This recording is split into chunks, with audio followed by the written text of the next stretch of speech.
mercadoria que está sendo vendida é a fração de vida de um ser humano dedicada a trabalhar em favor de outro.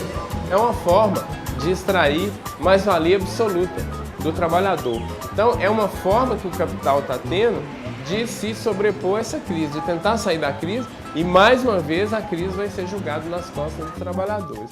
Do ponto de vista macroeconômico, a terceirização a longo prazo tem de ser depressiva da atividade econômica. Na realidade, é um desmonte dos direitos trabalhistas essa terceirização. Ela nos remete a uma questão anterior à CLT. Nós retrocedemos aí mais de 50 anos. O que se pretende é um Estado mínimo para entregá-lo ao grande capital. Os trabalhadores na mira do capital. O projeto de lei aprovado na Câmara dos Deputados permite a terceirização de todas as atividades profissionais. Um risco para a economia e a saúde de milhões de brasileiros. Esse projeto é um projeto de lei da época do Fernando Henrique, um projeto de 1998. E foi ressuscitado agora no Congresso Nacional para contemplar a terceirização. O que acontece? Esse projeto, na nossa opinião, ele contém alguns flagrantes de inconstitucionalidades. Os direitos sociais contidos no artigo 6º, 7º, 8º até o 11º, todos também hoje são englobados, estão na pauta dos direitos humanos, os direitos fundamentais. E esses direitos fundamentais não poderiam, na opinião da maioria dos constitucionalistas, ser alterado através de um simples projeto de lei. Nem uma emenda constitucional poderia alterar, porque trata-se de cláusula pétrea. Então, essa alteração, na nossa opinião, além de lesiva, ela é inconstitucional. A experiência no Brasil é de que terceirização produz empregos que geram salários entre 24% e 30% inferiores aos salários diretamente contratados, geram negociações coletivas atomizadas, ou seja, aquele vigilante, aquele trabalhador na limpeza não negocia com o sindicato, representado pelo sindicato dos demais colegas. Isso tende a se distribuir para outras categorias além daquelas que nós tínhamos anteriormente. Então, a tendência da terceirização é de fragmentação das categorias profissionais, portanto, uma menor união, uma menor força negocial, contratos de pior qualidade, de natureza coletiva.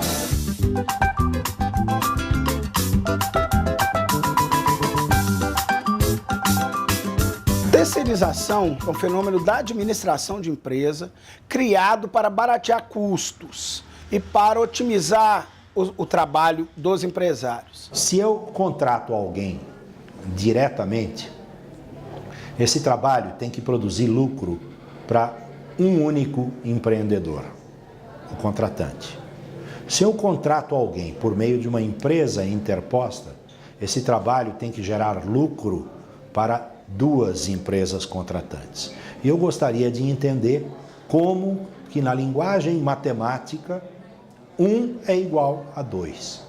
Não há possibilidade. Alguém para prover lucro para 2 ou trabalha mais ou recebe menos. E além disso também, o trabalhador terceirizado, ele trabalha 3 horas a mais do que o trabalhador que é regular, que presta serviço diretamente para o tomador de serviços. A ideia para você conseguir ampliar o mercado de trabalho é você reduzir os horários de trabalho, reduzindo as jornadas de trabalho de todo mundo, você está proporcionando que outras pessoas ingressem no mercado de trabalho. Se você aumenta a jornada, as pessoas trabalham mais no regime de horas extraordinárias, você está inviabilizando o combate ao desemprego.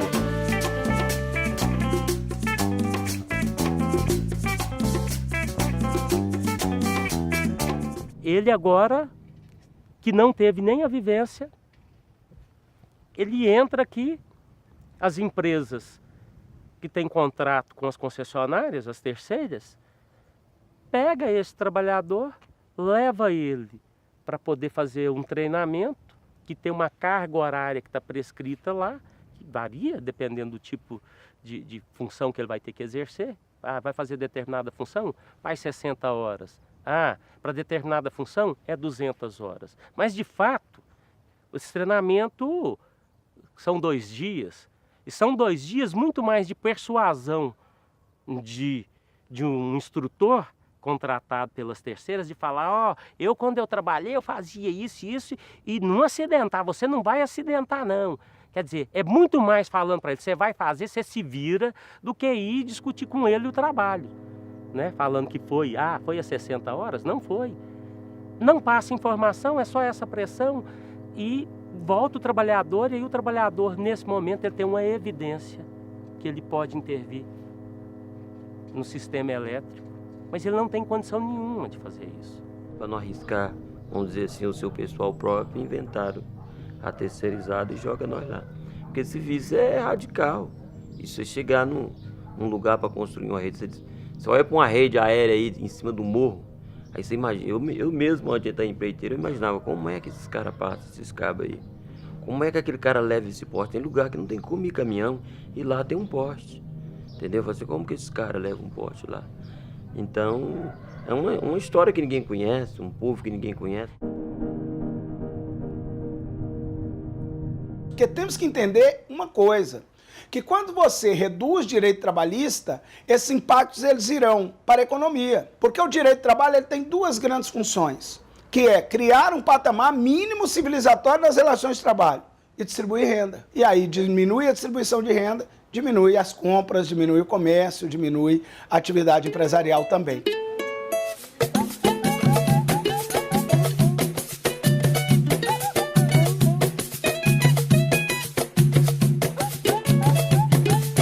Trabalhei 22 anos numa empresa terceirizada e assim, durante esse tempo eu não tive melhoria salarial. O salário era sempre o mesmo, a faxina era pesada. Às vezes era remoção, às vezes eles pintavam o prédio e a gente ia lá só para fazer a remoção. Tirar, mexer com tiner, cloro, você sabe que isso é produto forte, né? Conservadora só trabalha com produto forte. E eu nunca recebi salubridade. Teve uma época até que eu usei um produto e ele atrapalhou minhas vistas. Falei, eu reclamei e ficou por isso mesmo. A minha situação melhorou depois que eu consegui, numa empresa, que eu vim para prestar serviço, para tirar umas férias, né? E eu cheguei, trabalhei uma semana mais ou menos, daí a pouco eles me contrataram, né? Para me ficar fixa aqui no emprego. Aí minha situação melhorou. E em questão do meu salário também melhorou bastante, melhorou muito. Eu tenho esperança que melhore mais ainda, né? Peço a Deus que Deus olha do céu e manda uma benção nesse emprego que aumenta o meu salário de todo mundo. Hoje eu vou comer pão roxo, o padeiro não foi trabalhar. A cidade tá toda travada, é greve de busão, todo de papo pro ar. É preciso esclarecer, desmistificar uma questão que sempre falam, que o nosso ordenamento jurídico, o nosso arcabouço jurídico trabalhista é ultrapassado porque ele é fruto de uma lei de 1943, que é a CLT. É claro, a CLT é de 43. Agora, a CLT de 43, existe muito pouco dela. Ela foi evoluindo, foi sendo adaptada, foi sendo transformada. E a Constituição de 88 absorveu tudo o que é importante na CLT. E uma das coisas mais interessantes seria voltar a examinar discussões antigas. Em 1905, o Congresso Nacional discutia um Código do Trabalho e a discussão dos deputados em 1905 dizia a respeito se era melhor que eles fossem contratados por empresas ou se a contratação devesse ser direta. Portanto, terceirização é algo que se discute desde os primórdios do século passado. Não é novidade. E por quê? Porque essa é uma técnica de desresponsabilização de quem toma os serviços. Quando a Primeira Guerra Mundial terminou, pelo Tratado de Versalhes, o Tratado de Versalhes declara que o trabalho humano não pode ser objeto de negócio como se fosse mercadoria. Está lá expresso. Nós estamos, na verdade, discutindo uma matéria para voltar a um patamar de discussão anterior ao Tratado de Versalhes.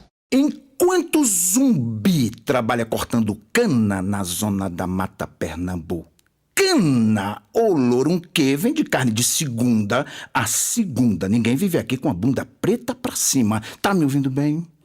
Enquanto Rainha Quelé limpa a fossa de banheiro, Sambongo bungo na lama. Isso parece que dá grana, porque o povo se junta e aplaude Sambongo na merda, pulando de cima da ponte. Tá me ouvindo bem? Tá me ouvindo bem? Tá me ouvindo bem? Hein, seu branco safado!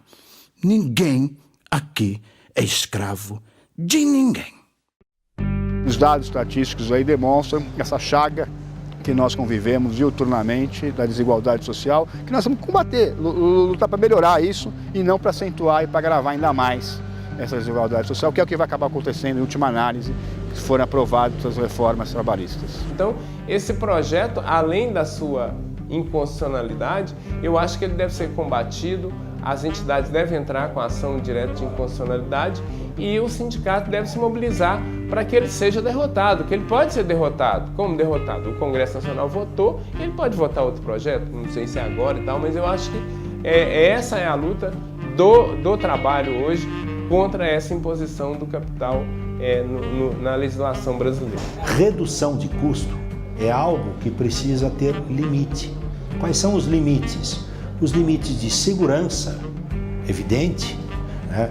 Os limites de preservação de saúde, esses são os mais evidentes, mas é preciso ter patamares éticos, senão nós não somos civilização, senão nós seremos selva na busca pelo menor custo. Somente uma sociedade que se preocupe com o outro, uma sociedade que tenha um mínimo de alteridade, é que é viável do ponto de vista de coesão social. Nós estamos nos encaminhando rapidamente para uma situação em que a coesão social vai ser esgarçada e esse tecido que nos vincula, que permite que a gente caminhe em paz na rua, que a gente possa ir a um espetáculo público, que a gente possa conviver, me parece que nós estamos colocando em risco essa segurança de todos e não apenas daqueles que vão ser diretamente afetados pela terceirização.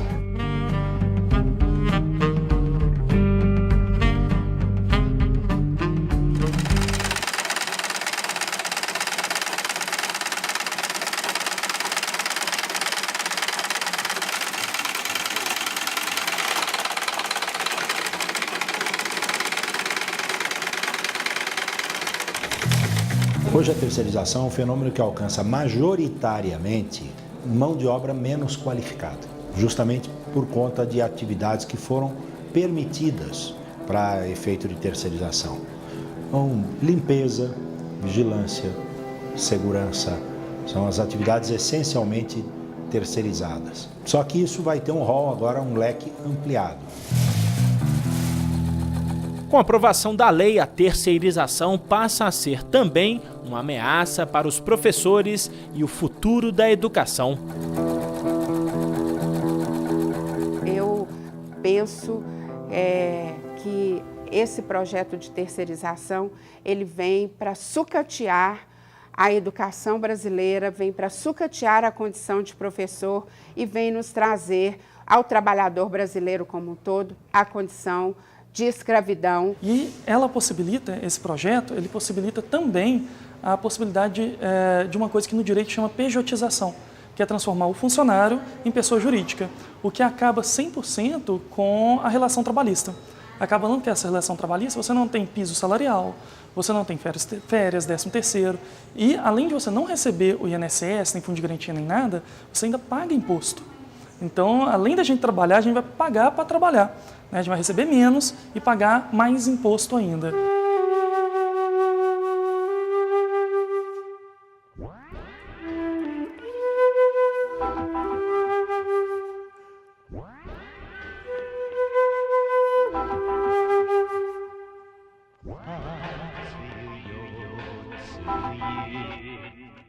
Dentro das escolas da educação básica, o que pode acontecer é a contratação de um professor de uma área por uma empresa terceirizada, da outra área por outra empresa terceirizada, com diferentes pisos salariais, com diferentes condições de trabalho, inclusive. Então, isso vai gerar, dentro de uma mesma categoria, profissionais diferenciados.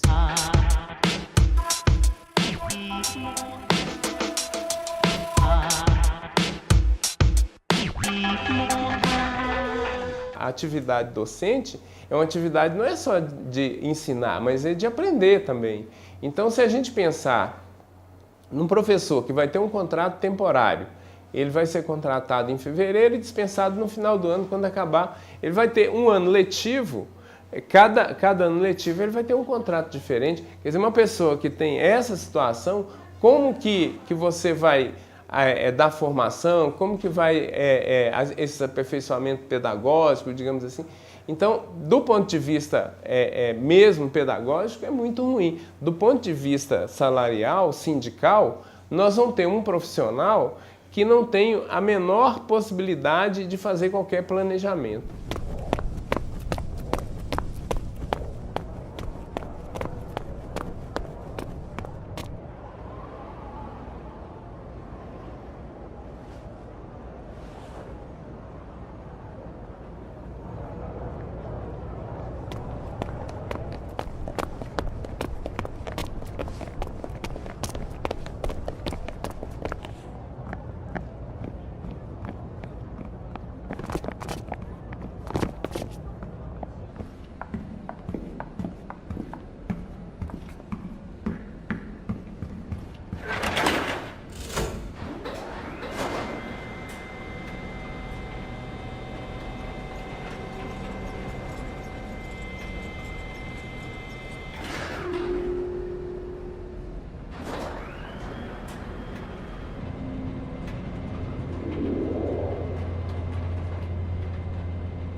Todas essas reformas estão profundamente interligadas.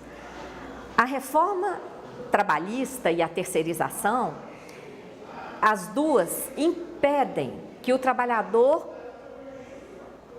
consiga computar o seu tempo de contribuição para ter direito à aposentadoria. A reforma da Previdência vem e adia esse direito ainda mais, tornando praticamente impossível o acesso à aposentadoria para a maioria das pessoas.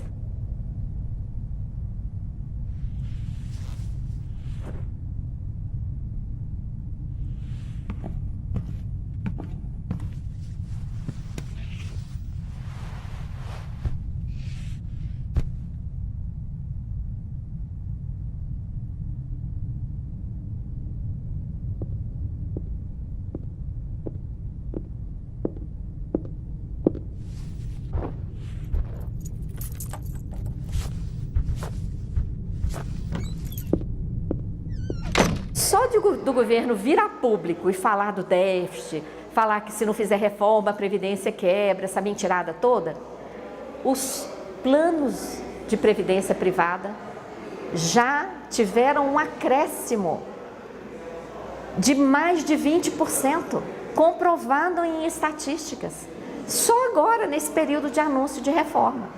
Então, o que está por trás dessa reforma da Previdência é fazer sobrar mais recursos para pagamento de juros, de um lado, e do outro, aumentar o volume de negócios do mercado financeiro.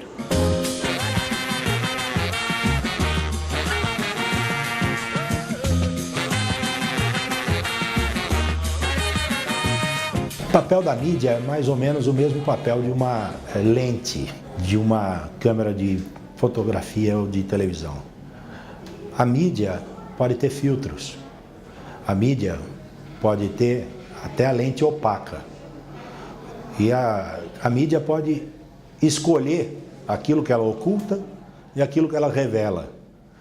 O mais importante do cidadão não é descrer da mídia 100%, mas é buscar outros elementos de informação que não sejam exclusivamente aqueles que nos são vendidos como verdade absoluta. Diga sim pra mim primeiro, diga sim, eu vi primeiro. Diga sim de corpo inteiro, diga sim, mas é mentira. O que há, na verdade, é uma dificuldade da classe média se identificar com classe trabalhadora. Uma dificuldade que passa por um processo cultural enorme, gigante, inclusive de transmissão de informações, inclusive passa pela necessidade de nós observarmos o que os meios de comunicação produzem no Brasil como resultado cultural. Eu falo sempre com os alunos. A gente tem sempre umas reflexões sobre essa questão da terceirização. Não só sobre a terceirização, porque ultimamente, né, terceirização, a questão da previdência, etc. Eu sempre mostro para eles, porque eles vêm com uma visão que eles recebem das mídias, né, que é a visão do grande empresariado. Eu mostro para eles que eles são assalariados. Enquanto assalariados, tá ruim, mas você imagina se não tem um piso, se não tem um mínimo, fica pior ainda. Então eu fico tentando mostrar para eles o que realmente vai mudar na vida deles. Não o que vai ser bom para o empresário. Eles não são empresários, né? E isso é uma luta constante. A gente mostrar em que classe a gente está, em que classe cada pessoa está, para ela saber exatamente sobre o que lutar e como lutar. É uma dominância financeira global. E se existe um país que pode reagir a isso, esse país é o Brasil. Porque o Brasil é autossuficiente. Por isso é que o Brasil é tão atacado. E que essa questão da dívida é tão amarrada, porque a dívida está sendo o ralo que impede esse país de seguir a sua trajetória de grandeza, de abundância e de garantia de vida digna para todas as pessoas.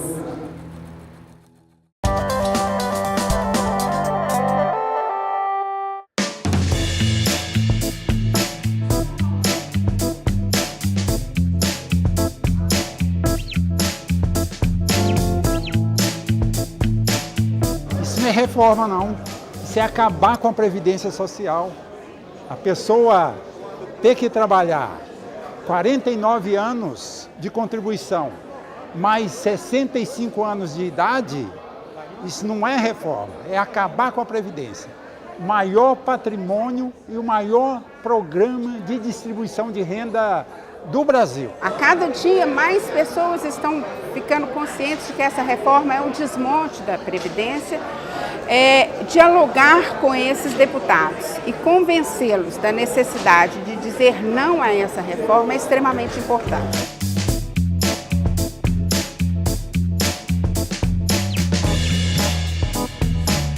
Eu voto contra a PEC 287, que é a PEC que está patrocinando, né, o desmonte da Previdência, e percebo que essa união, essas lutas, têm levado também os deputados a tremerem e a mudarem, a repensar o voto. Acho que o balanço é muito positivo.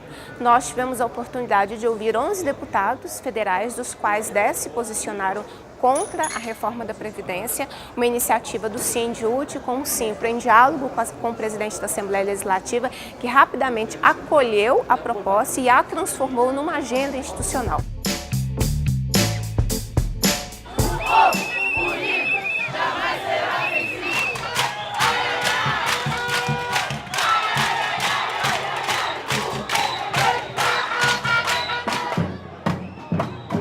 Nós, professoras, principalmente as mulheres professoras, são as que vão perder mais, porque a gente perde a aposentadoria especial, né?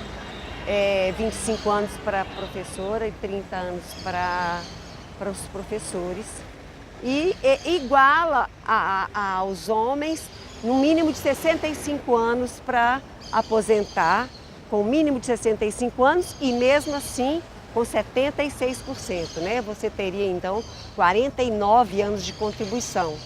Então a gente não vai aposentar, né? 70 e tantos anos, 80 anos, não vai aposentar.